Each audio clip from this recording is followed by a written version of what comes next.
So, hello everyone. Thank you so much for joining us this afternoon. There are so many great events happening today, and I feel very fortunate that you've chosen to spend a bit of your afternoon with us. My name is Megan Cole, and I'm the Director of Programming and Communications for the BC and Yukon Book Prizes. And this event is being offered in partnership with Word Vancouver and the BC and Yukon Book Prizes. And today's discussion is it highlights two of the amazing books that are finalists for the 2022 Ethel Wilson Fiction Prize.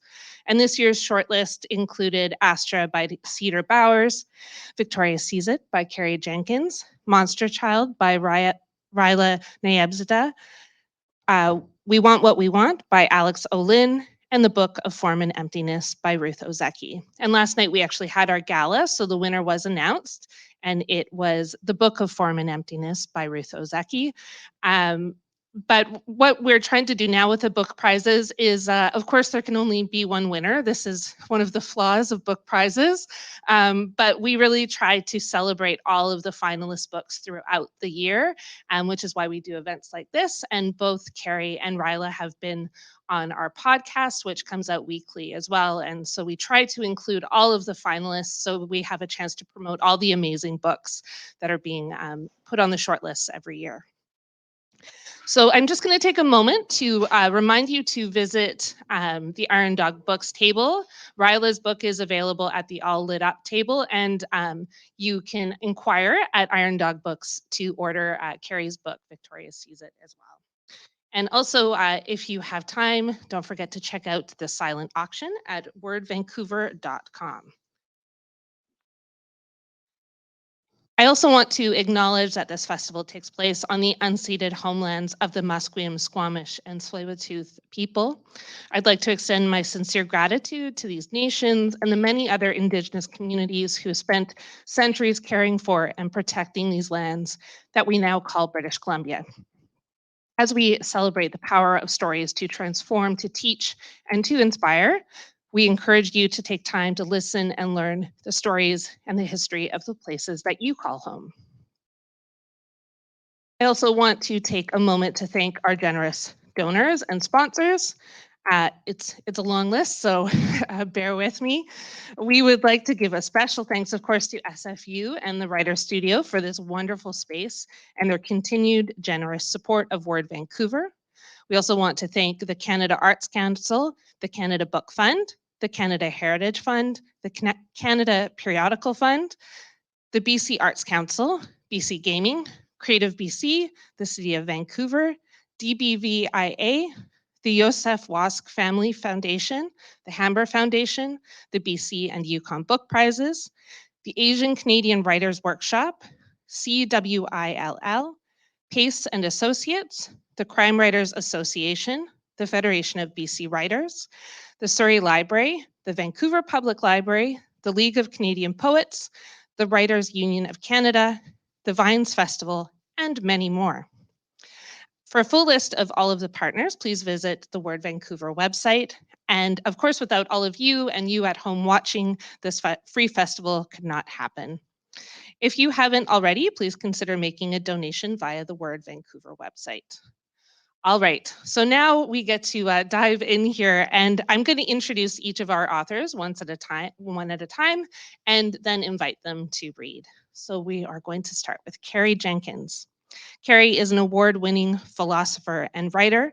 She is the Canada Research Chair in Philosophy at the University of British Columbia and holds a PhD from Trinity College, Cambridge, and an MFA in Creative Writing from the University of British Columbia.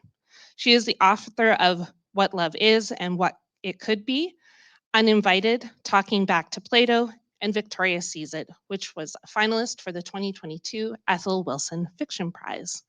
Carrie, would you read something for us? Sure, thanks so much. I'm going to read a little part from the beginning of chapter 4, and Victoria, the main character at this point, has just arrived in Cambridge, the University of Cambridge, and Victoria has very few friends, people in her life. She's just made a friend called Deb. That first Cambridge winter, there was a constant nip of wind chill. It was as if the city itself were animated by it, the whole place breathing cold air from the northeast, fresh and full of spirit. Deb and I would let ourselves be blown across the river to lectures like a couple of paper chain dolls, conjoined at hands and feet. Then afterwards, we'd link our thick coated arms to walk back to the college at a 45-degree angle. Or we'd stand together, wiggling our bottoms in parallel, our mouths gaping in wide open O's towards the wind, saying we were fish wind socks. I could really feel the rushing channel of cold air pass right through me as we stood there performing this invaluable service for passers-by. We were vessels with a purpose. We meant something. The other students hurried past. Most of them pointedly ignored us, but some looked at us like we were crazy. A few of the women snickered into gloved hands and whispered to each other, bending their heads close. It didn't matter that nobody else understood what we were doing. We made sense for each other, for ourselves, and that was enough. More than enough. It was joyous.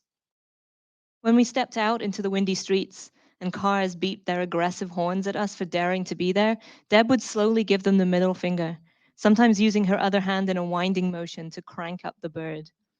She could do it without even looking round. She just kept right on walking.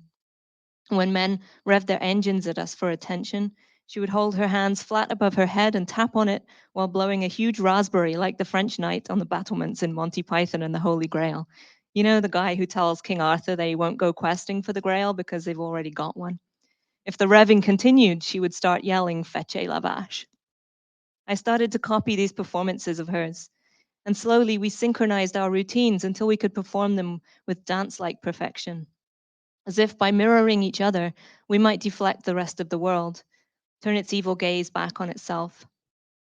One night I dreamed that Deb and I were really windsocks. We were floating, far above the ground in a cold, thick fog that swirled and eddied all around us. At first I was afraid because I couldn't see anything through the fog.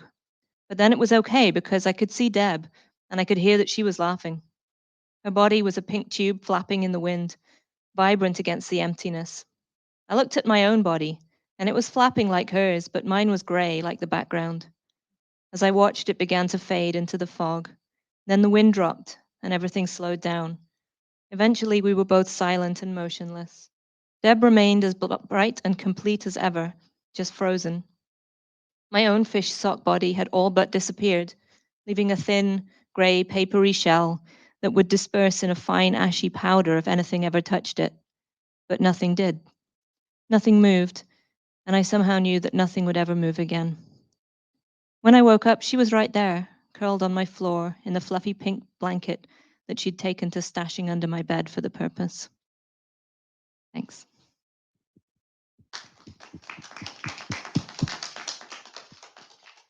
Thank you, Carrie. Next, it's my pleasure to introduce Rahela. A mother of two, Rahela Nayebzadah holds a PhD in the Faculty of Education from the University of British Columbia.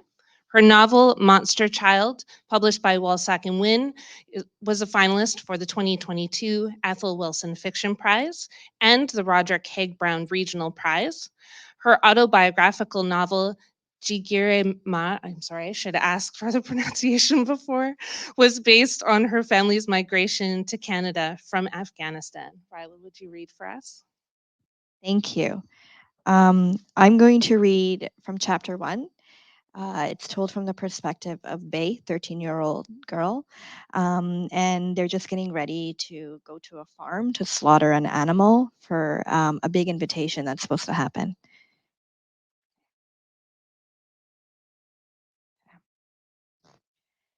You're a disease, Bay, I was occasionally told, meaning one of two things. I was contagious, contaminating others with abominable infections, or like a tree, I branched out and slowly grew on people. And although they called me a disease, especially after trying to seduce my English teacher, Mr. Harvey, my sister Shabnam is the monster child. She's the one who cries blood. This morning I'm woken up by Padar. Get up. Farhad's waiting in the car, he says.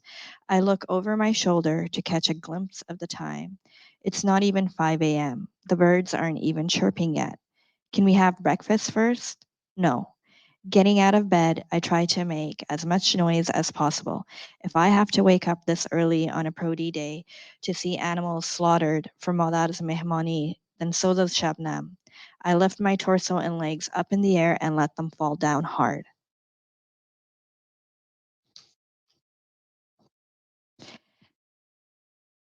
Shabnam is still sleeping. The walls could cave in and she'd still be out cold. I wish I looked as serene when sleeping. Despite her bloody tears, Shabnam sleeps with a faint smile, mouth closed, and her hair neatly in place. I, on the other hand, sleep with my head buried in my pillow, my hair disheveled, and my mouth wide open. Some mornings I wake up with a stiff jaw. I grab a sweater from Shabnam's dresser and head out. But first I make sure to kick the door loud and clear before dragging myself down the stairs. Maudad is on her knees, scrubbing the kitchen tiles. Why isn't she up yet? She asks Padar, upset that Shabnam isn't behind me. She was up all night studying, Padar says. I was up later. I even woke up with a headache. You don't see me in bed, Maudad says. Alif, however, is all set, ready to go. Dressed in a bandana, camouflage pants, vegan boots, and a shoulder bag filled with pocket knives he purchased after becoming a butcher at Kaka Farhad's Bismillah Halal market, my twat of a brother makes it no secret that he looks forward to our monthly excursions. Hunter by day, butcher by night, he tells me. You look stupid. Not as stupid as you, he says. Get moving, Padar says, as a horn honks outside. A rusty blue car awaits us. Being the penny pincher that he is, I wouldn't be surprised if Kaka Farhad drives that thing into the ground. You trying to wake up the entire neighborhood? Padar says to his brother. Padar slams the passenger door shut. Salam to you too, Karim, Kaka Farhad says. It's not like you get along with any of your neighbors anyway. All these years, I don't think I've ever seen the two have a civil conversation. Our cousin Amir scoots to the middle of the back seat, leaving Alif and me no other choice but to sit on either side of him. Amir spills over from his own seat, spreading his legs wide open. His thigh touches mine, and I feel like puking. I squish myself against the door. Amir doesn't take after his padar. Amir is short and stocky, and his padar is tall and lean. Amir is lazy and eats more than he breathes. Kaka Farhad is one of the hardest working men I've ever seen. Back in his prime, he was a well-known wrestler of Palwani in Kabul. To this day, his medals and awards are polished and displayed in his home. He was known for his impeccable balance and brute force. At the end of every match, his clothes were torn to pieces. Without question, women came to see Kaka Farhad twist and turn his hips from side to side, wished it were their shoulders being pinned to the ground. But just because Kaka Farhad was handed the better frame and height, it didn't mean that the rest of him was better. His thinning hair is unkempt. He has a creased forehead and a weather-beaten face. His eyes are sunken and hidden under dark circles. Two flaring nostrils are apparent on his crooked nose. His teeth are yellow, chipped, and crooked, and his thin lips are buried under his facial hair. And he always stinks of cigarettes. The sun shines directly into my eyes. Driving to one of just 2 farms in all of British Columbia that practices the Islamic methods of slaughtering, one can imagine how daunting the essence of collective sweat can be, especially when Kaka Farhad refuses to roll down the windows. The air in the car smells like morning breath and armpits. Amir, in particular, has a peculiar body odor. He smells like korma sabzi. Not even the pine tree shaped air freshener hanging from the rear view mirror can fend off the smell. I'm not the only one irritated by the silence. Kaka Farhad gives in and plays Rauza. Luckily, I brought my Discman with me, so I don't have to listen to a bunch of men who sound like cats in heat. I slowly drift into sleep, and Alef nudges me. Nice try. I'm not letting you sleep your way out of this. Finally, Kaka Farhad pulls into a parking lot at Mustafa's farm. It's a 2-hour drive from our rundown neighborhood of crooks, stoners, and illegals. I step out of the car and catch a whiff of fresh air at last. The sun is still blazing hot. My throat is dry. I lick the roof of my mouth. Mustafa, dressed like he's about to attend a golf tournament, steps out of his mansion. He greets Kakafadhod but not Padar. Salam Biadar John, why don't you come inside and join us for tea? My wife just finished baking naan. Because the other halal farm is located in all white Fort Nelson, Mustafa knows he can get away with being a dick. Thank you. Thank you.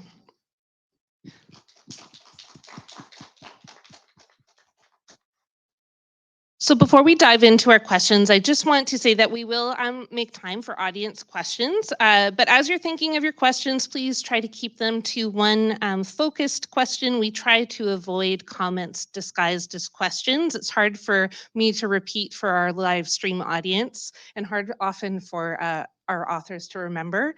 And also try to please let kindness and genuine curiosity guide you as you're coming up with your questions. So I've had the pleasure of chatting with both Carrie and Rahela for the podcast, and I always start the podcast with an icebreaker question, which I'm sure they're both very relieved I haven't done this time because I think if you listen to the podcast, the icebreaker question this year was, what was it even? If you had to read only one book or watch one TV show for the rest of your life, what would it be and why? I'm a very cruel person. I understand this. Like everyone says to me, this is an impossible question. But if you want to hear their answers, because they both answered, you can hear it on the podcast. But we're not going to play that game today. um, we're going to talk a bit more broadly about their two books, but I wanted to start with the question that I think we're always curious about, and that's a little bit about how your novel started, because I know that kind of was an interesting journey for the two of you. So if you could share a little bit about how you started your novel, and maybe Rahela, will go start with you first. So Monster Child, I've been thinking about it for 10 years. And originally it was supposed to be a fantasy novel. And then I ditched that idea. I came up with the title 10 years ago, and like the ideas were just running in my head, and I didn't sit down and actually write it until 5 years ago. So like I said, it was supposed to be fantasy, and that idea didn't work out. So then I was doing my practicum at Gladstone, and I was teaching the Jade Peony by Wei Sin Choi. And I read that book in high school, and I didn't like it. But now that I was teaching it, I just fell in love with it, and it inspired me to kind of write my own version, but on Afghan characters. I really loved his book and his writing. So that was it. That's what inspired me. Wow. I started writing a short story and then I failed. So I kept going. The book actually, this book exists mostly because of a class I took during the MFA in creative writing at the University of British Columbia. And I had to write a short story, and I am evidently not very good at that. And the first line that I wrote was actually still the first line of the finished novel, which is, "My mother stopped talking when I was born." It's the first line of chapter 1. There's a preface in the finished version, but that that line is where the character's voice comes from. Victoria's voice is already, it sort of just came into existence fully formed in that line, and then she kept talking. And the what happened for the class was I ended up writing a sketch of what the longer version of the story was going to be, and then I spent the next several years filling in the blanks. The the thematic or contentful inspiration, I think, mostly come from topics and stories that I haven't been able to tell in any other form. I hadn't written fiction prior to taking this class. I didn't really consider myself as someone who would do that. But when the task is put in front of you, you try to give it your best shot. And it turned out that fiction opened some cans of maybe worms, maybe some other stuff, in terms of what I could write about through this genre, and ways that I could find to tell stories that just hadn't felt like they could come through in any other form, about things like mental illness and the intergenerational nature of mental illness and women especially, and the madness of women, and power and institutions and reality. So these are, all of that stuff had been, it took my entire life to get anywhere close to where I am with that. But the idea of using fiction to speak to those themes really just crystallized through the process of trying and failing to write a short version of this book. I think we can all agree that we're all in some way glad you both failed at your original attempts. That's a weird thing to say, but it worked out very well. I'm okay with it. Yeah, there we go.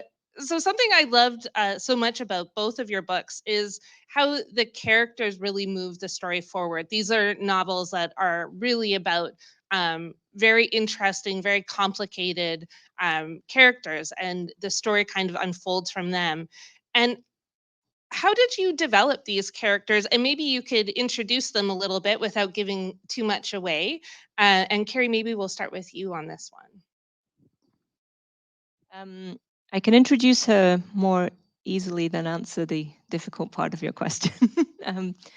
So Victoria is we sort of follow her from her childhood in a situation where she has a mother who doesn't speak, hence the first line, her mother ceasing to talk when she's born.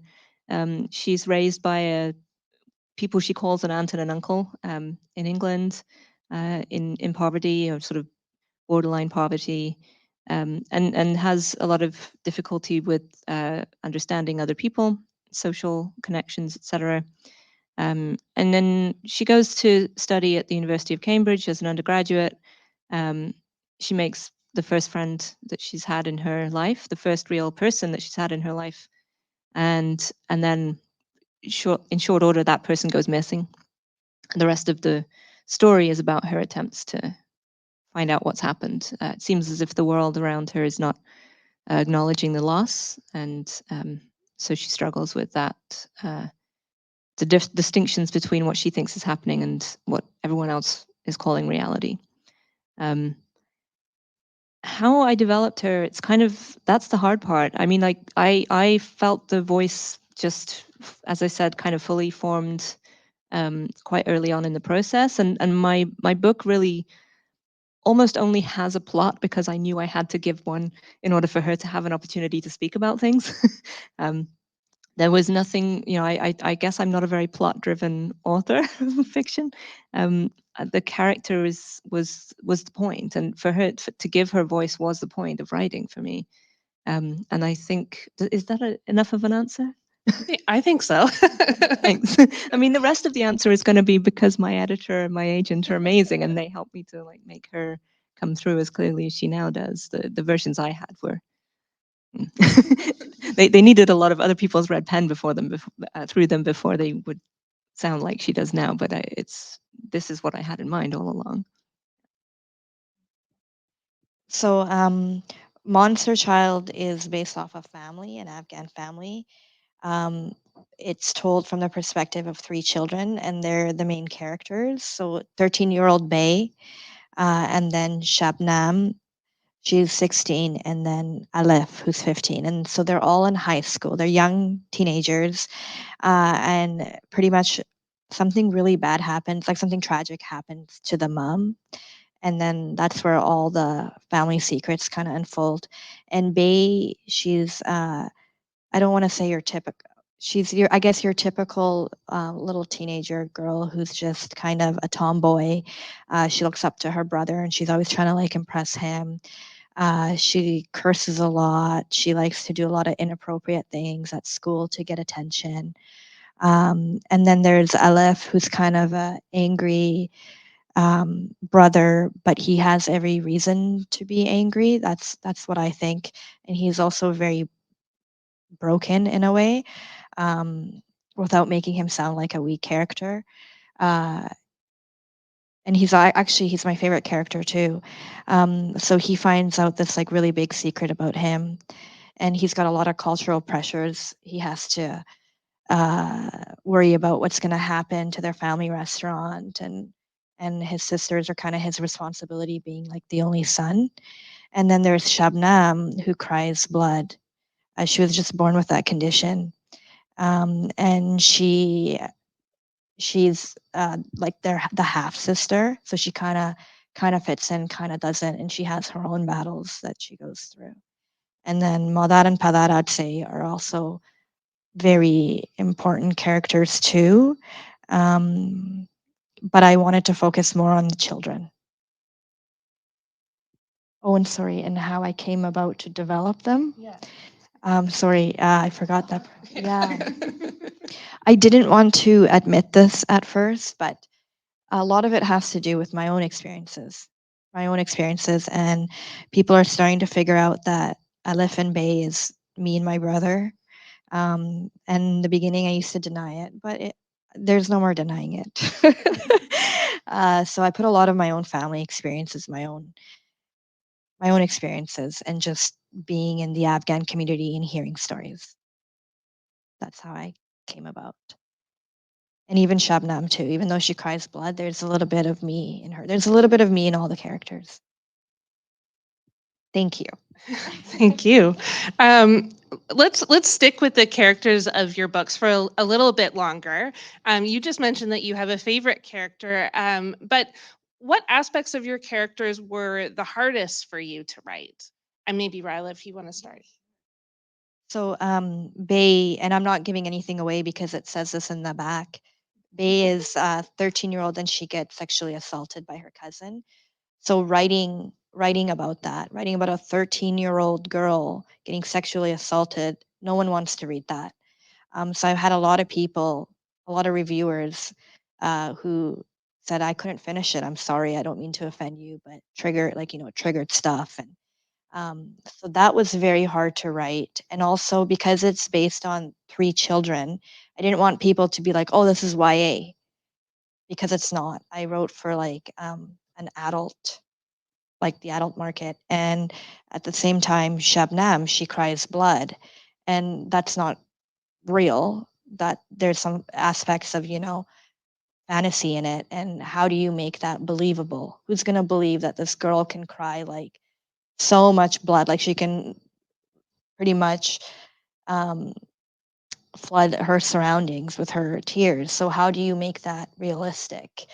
And so that's what I struggled with a lot. And also just representation of my Afghan community. That was also because there's domestic abuse, there's all that stuff in there. You have to be very careful that I'm not reinforcing any stereotypes. So yeah, I don't think I have anything more to add. If something comes up. Yeah. Yeah. That's I couldn't do that. Any of those things. I have to say this one thing. I have once cried blood. I my my doctor said it's like when you have a nosebleed and then it kind of comes out of the tear ducts. Because I was freaked out. I went to see my doctor right away. So I just couldn't resist telling you this while I have you here. I did not flood my surroundings. I'm glad you're okay. It was fine. It's literally like a nosebleed, and because everything's connected in there, it can appear as tears if you're laying down. So, yeah, there you go. Wait, what was the question? The most difficult parts to write. There's so my book has a scene that can be read as a sexual assault scene, as specifically a rape scene. That was very hard for me to write, and I ended up actually not quite writing that. I'm not going to say more about like why exactly I didn't quite write it, but that then became not just emotionally but technically challenging, because how to describe without describing a situation. I mean, it's yeah. For me, the most challenging emotionally was there's a voice in the narrative. There's a sort of secondary narrative voice in my book. Most of it's narrated by Victoria, this main character. This secondary narrative voice will appear at times, and in shorter passages and visually marked with italics. And that voice is very clearly not a neurotypical person speaking. And so again, I wanted to, I mean, I think similar to you, Rahela, avoid stereotypes and avoid like reconfirming people's ideas about what that voice should sound like or would sound like. And at the same time, there was a lot that I needed it to do in a very small number of words, because this voice doesn't get a lot of airtime or page space. And so I found myself really struggling with those passages, almost like poetry, because every single word in there had to be so carefully kind of raked over for whether it was doing things I did not want this narrative voice to do. Those for me were the worst parts, most challenging parts.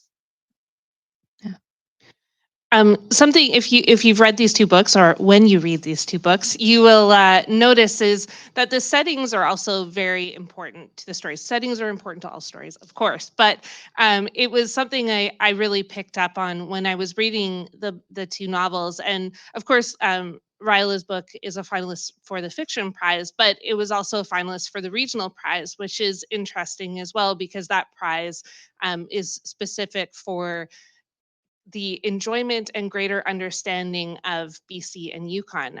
So there was something that the jurors saw in Monster Child in the setting that spoke to that prize. And I've talked to Carrie as well about the setting in Victoria Sees It.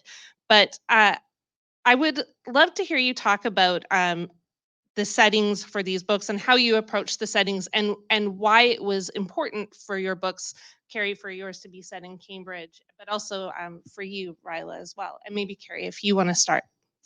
Sure, I can talk about that. So I think maybe like you, Rahela, I use a lot of my own life and experience to just give my story shaped. A lot of I'm not very good at making up plots, so a lot of the plots are just things that I've seen happen. And Cambridge, the University of Cambridge and the city of Cambridge in England, I know very well because I studied there myself for 7, 8 years. And so in a sense, it makes it easy if you just let your character follow you around and borrow bits of your life. But there was something about the place that as soon as I started writing the events happening there, I realized it had this amazing combination of being very, very old, buildings that are literally hundreds of years of crumbling stone, um, and very unchanging in certain respects. And that I see as a kind of physical manifestation of a just vast amount of institutional power that has accumulated there over the centuries and is now quite stifling to anyone caught up in its influence. So it becomes this sort of almost like a really twisted, scary Harry Potter sort of setting where it's beautiful old buildings, incredibly complicated, arcane traditions happening. Like people going around speaking Latin and wearing their robes, and the big paintings on the walls of these, monarchs and dignitaries from the past kind of just looming over you all the time, like ornate woodwork and gold everywhere. And then into that, you get these people thrown, these like 17, 18-year-olds who are showing up to study something and they're just because they're good at their schoolwork, right? They're not from that world. And Victoria is certainly not from that world. She doesn't come from money. She doesn't come from privilege. She shows up and she becomes this, she's just completely overwhelmed by what she gets into there. And without giving too much away, a lot of the story then uses the Cambridge as an institution itself to symbolize the way that power enforces its grip on reality and on the dominant narratives about what's happening, and how that stifles any other possibilities for storytelling, for reality when it doesn't conform to what is being imposed. So it becomes sort of just it's like a little horror movie setting in which all of these things can bubble over and boil together and become icky and goopy, and that's where the characters in the story really start to form. So setting for me was very important. Like the homes that they live in. Like when I first moved, okay, I grew up in Alberta, and then we moved to Vancouver. And when we lived in Vancouver, we moved so much, and the homes that we lived in is exactly like I tried to make sure that the Shards lived in the same home with like the same neighborhood, and they open up a family restaurant, and that restaurant was our family restaurant. I don't know if many of you have heard of the restaurant East is East or Chai. So my uncle owns that. Before the one on Main Street, before it became Silk and Spice or whatever it's called now, it used to be the Silk Road Cafe. And so the restaurant Afghan Nomad from my book was a Silk Road Cafe, and all the experiences we faced, and my dad trying to make it look like a little of like a little Afghanistan inside our restaurant, like that was just my experience. And then there's also a chapter in Monster Child where they're at a mosque. That's my mosque. So like you said, Carrie, like I don't know how to create things. I write things that I know and that I've seen and I've lived. And it just makes my life so much easier. So it was very important to me that it be set in Vancouver because it had a lot to do with my own family experience. So I'm gonna ask a bit of a deeper question. When I chat with the authors on the podcast, we tend to nerd out like quite a bit, but I understand in public events often folks haven't had a chance to read the books. So, but one question that I really wanted to chat with Rahela and Carrie about was the way their books kind of navigate what is seen and said and what is also kept silent and hidden.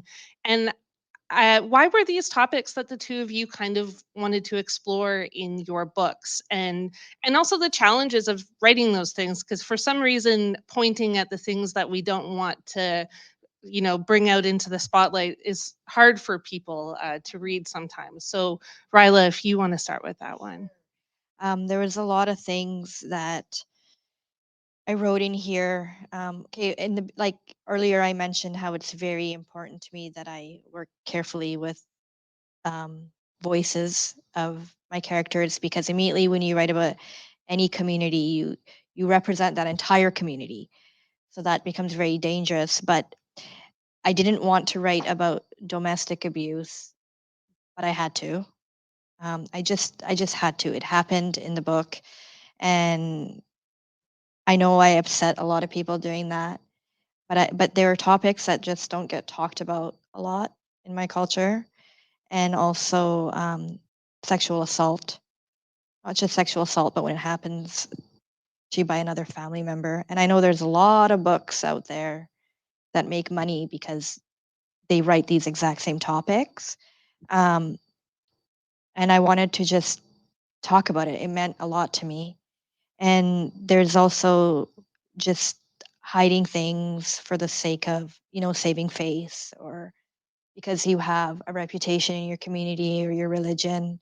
Uh, Nobody really likes to talk about that. But for me, it was very important. And also, just like the mistreatment of Hazaras in Afghanistan, that was also very important. I really wanted to talk about that because nobody likes to talk about that. Yeah, it was just important that I do it, because I would rather talk about that than have some white author create an Afghan community um, and write about these topics, if that makes sense. Oh, sorry. Yeah, I mean, I feel like the short answer is, and it sounds weird to say it about fiction, but the short answer is to tell the truth. And there's certain kinds of truths that just need to be told. And I like your distinction, Rahela, between the way that some people will just monetize the trauma. It becomes like trauma porn. there's ways and ways of telling these things, and that certainly there's a market for, but ways of telling that actually for real unsettle the narrative and like for real get people to pay attention to something they haven't and don't want to pay attention to. That's rare. And any opportunity, any time I've seen opportunities to do that, I've taken it because I felt like that's a responsibility of being somebody with a voice and a perspective on those things. The kind of things that I've wanted to talk about in terms of mental health, abuse within the academic world, those are, I mean, those have been on my radar certainly my entire adult life, and in a lot of ways before that as well. And if I haven't known how to tell the truth about some of that stuff until I came across fiction as a method of truth telling. And I think that's really the only answer. I mean, if you can't tell your own stories and, you know, try to use them in ways that you think other people can find something in, then you probably can stop writing. But if you have that in you and you have that drive, that's, yeah, you sort of owe it to the world, I feel like. We are going to take time now for audience questions. If anyone has a question, feel free to raise your hand. Yeah, Francis?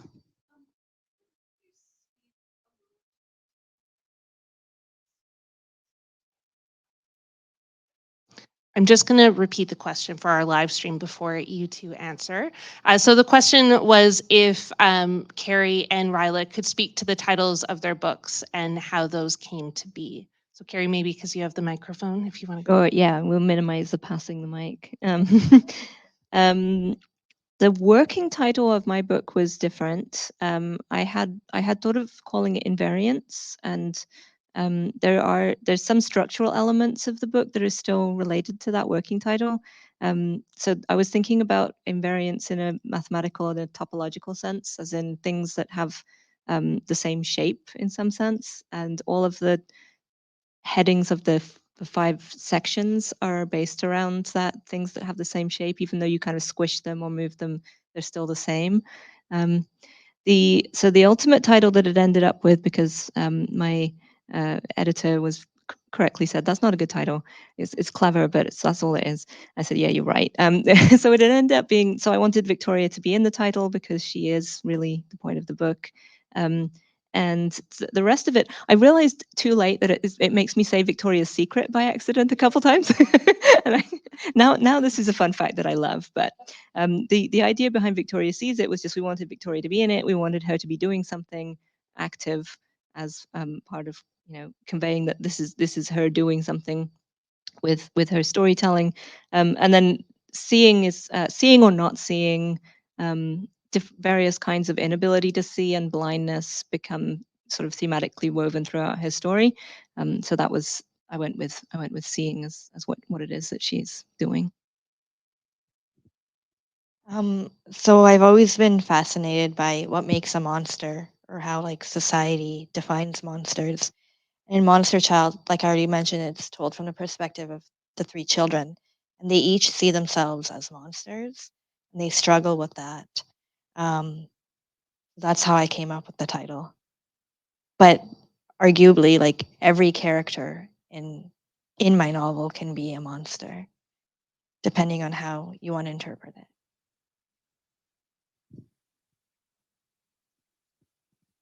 Any other audience questions?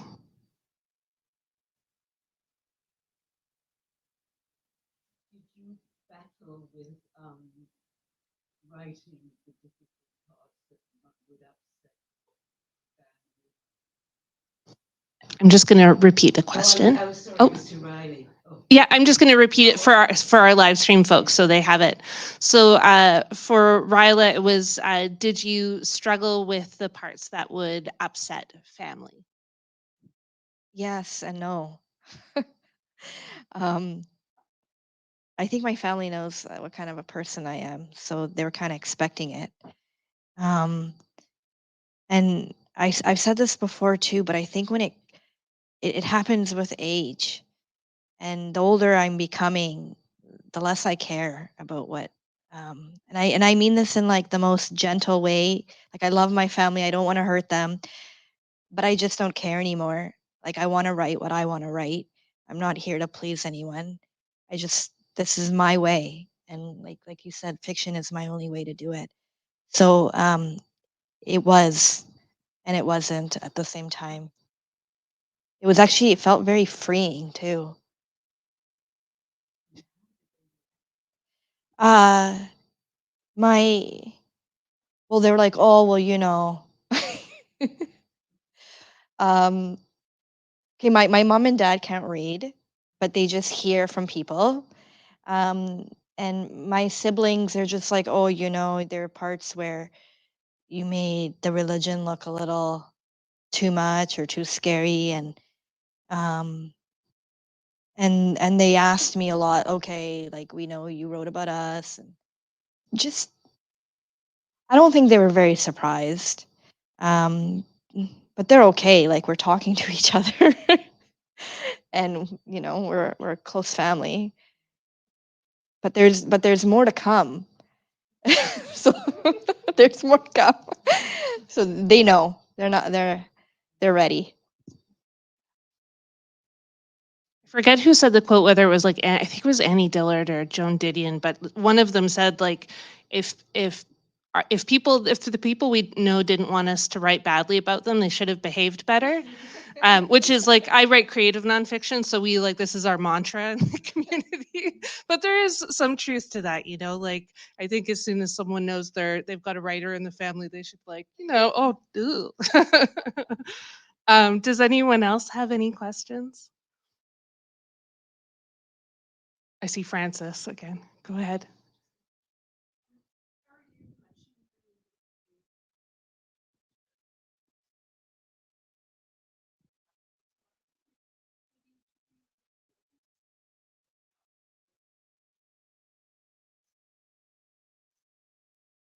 Yeah. I'm just going to repeat the question Sorry, yeah. quickly. Mhm. So the question was, if Rahela and Carrie could speak to the relationship they had with their editors and any suggestions they may have made. Yeah, so my editor is Hayley Cullingham from Strange Light, Penguin Random House, and I can't say enough about how amazing she is and was. It was literally her belief in this story that brought it into existence in the first place. So that class that I mentioned taking, she was a fellow student in the class. We talked, and so in these classes, you workshop each other's writing. And she said at the time, I like this, at a time when I thought this was a throwaway exercise, to try out some fiction. I thought I was mostly going to write just poetry and nonfiction, which is the other kinds of writing that I do. And she said, no, I really think I see potential. Please make it into a manuscript and then send it to me. And it was because of her saying that I did. And so she's really been there, in a lot of ways. I always feel like her name should be on here as well, and books are really misleading that way, and that you only have one person's name on the front, and really these are always massively collaborative works of fiction or art. She helped me with everything from the title, the structure, line edits, the words, just yeah, it was absolutely an incredible process, and she was she was in many ways it's co-parent. So immediately, no, when I first wrote Monster Child, it was in 4 parts. So, and then I wrote like a total of 6 or 7 drafts. And when I got towards the end, I realized that part 4 didn't fit in. So I completely took an entire part out. And my editor, Paul, I told him that I want to take it out. And he said to me, yeah, I never thought it really fit in to begin with. And when he said that, I'm just like, wow, like what a great editor. Like from the very beginning, like he felt it didn't fit in, but he never said anything. He wanted me to discover that on my own. And so like working with Paul with I don't know where I'd be without him. Working with Paul, like it felt so like it didn't even feel like he was like my editor. Like everything went so smoothly. And he like the first draft he sent back to me, he just worked on chapter 1, and then he's like, okay, so now that you see my style like take over from here, but because he tried so hard to make sure that it was my voice and that I'd be happy with it, and I just really appreciated it. Like he was just, I love Paul. He's so amazing. I had a really good experience.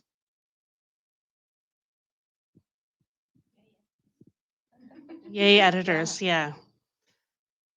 Any other audience questions? I see some deep thinking faces. Which of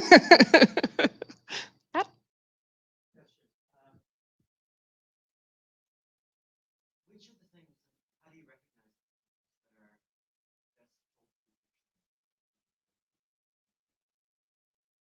And I'm just going to repeat the question. So, which of the things are best told through fiction than other media? Because you've both written other projects, nonfiction projects as well. So, yeah, what fits a fiction project? I don't know. You've got the microphone, so maybe you go first. I don't know. I don't really know how to answer your question. I just think I wanted it to.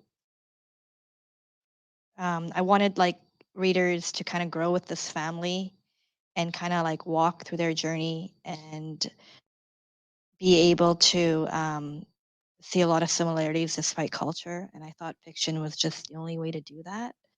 And I know I'm not really answering your question, but it just, I don't know. That's how it worked out for me. I'm pretty sure Carrie will have a better answer.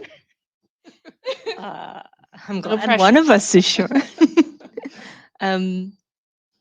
I can think of two kinds of answers, and one of them is, the way it's worked for me so far is that fiction is just there for the things I haven't found any other way of doing properly. But I think there is something deeper about the difference between what I want to write about in a non-fictional context or fiction. Poetry is an interesting one because it sort of straddles. You can write a fiction poem or you can write one that's just the literal truth. I actually wrote about crying blood in a poem, so it's kind of and nobody knows. You don't have to say whether it's fiction or non-fiction if you're writing poetry. So it's like the ultimate get out of jail free. But there's something about fiction that I think about is that you when you make up stories, you can make them make more sense than real life does. Because real life's just a mess most of the time. It's just a big mash of everything. That story arcs are not well formed. Things don't come to satisfying resolutions. The drama dissipates for no reason sometimes, or it gets way too intense at moments that are inappropriate for the story. And if you're creating your own story, you don't have to worry about all of those aspects of it. So you can, if your point is to tell a kind of truth that is different from a literal this happened, then that happened, and then that happened kind of a truth, but something maybe more moral, aesthetic, more I hesitate to use the word philosophical, but I'll just bring it out because I can. There are ways that you can use story more easily to convey those things if you're able to manipulate that story just however much you need or want to, and it becomes a vehicle for what you're trying to do. If you're stuck with reality, I feel like we should ask you this question too, Megan. If you're stuck with reality, there's only a limit. So there's a limit to how much you can manipulate the story, right? I mean, as a nonfiction writer, you have to deal with that. I mean, we're still manipulating the story. Well, sure. There's some limits. Yeah. No. Yes, there are limits. I mean, yes, we're supposed to tell the truth, but I think, I mean, I write memoir and personal essays, and you're still selecting, you're carefully curating your real life to fit a story. So you're still manipulating the truth in a sense, because it's not the whole truth, it's the right truth for that story. I did see one more audience question before. Yes.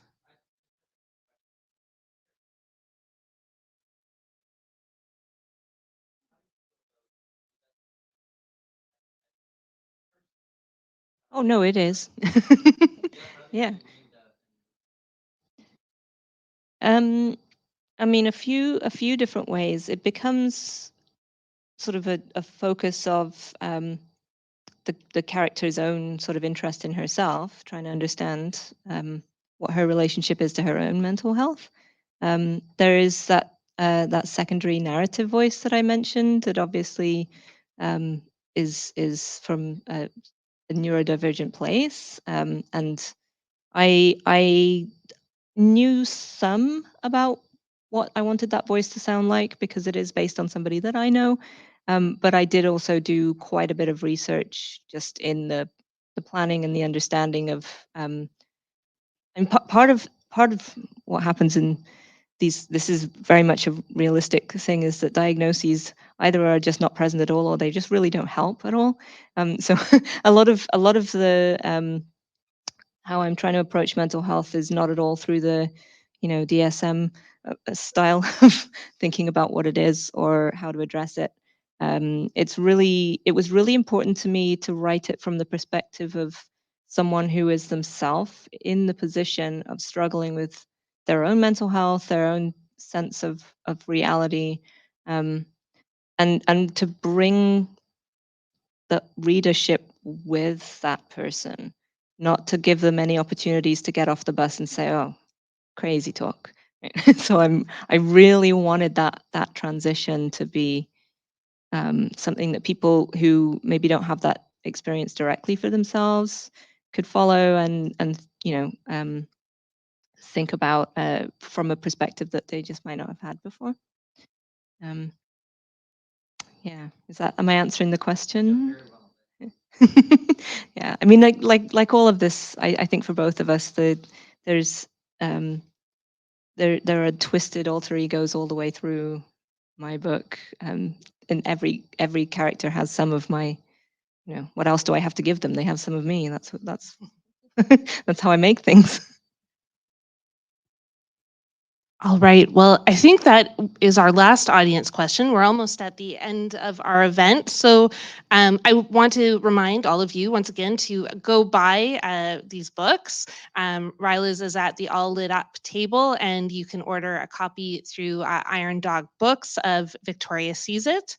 And also, while you're buying books, make sure you buy all the books that were shortlisted for the BC and Yukon book prizes. I mean, I think it's only like 35 books or something, so no big deal. I want to thank all of the staff and volunteers for Word Vancouver for making this possible. And there are, of course, many other events happening today, so be sure to check those out at wordvancouver.com. And let's give our authors another round of applause. Thanks, Megan, too.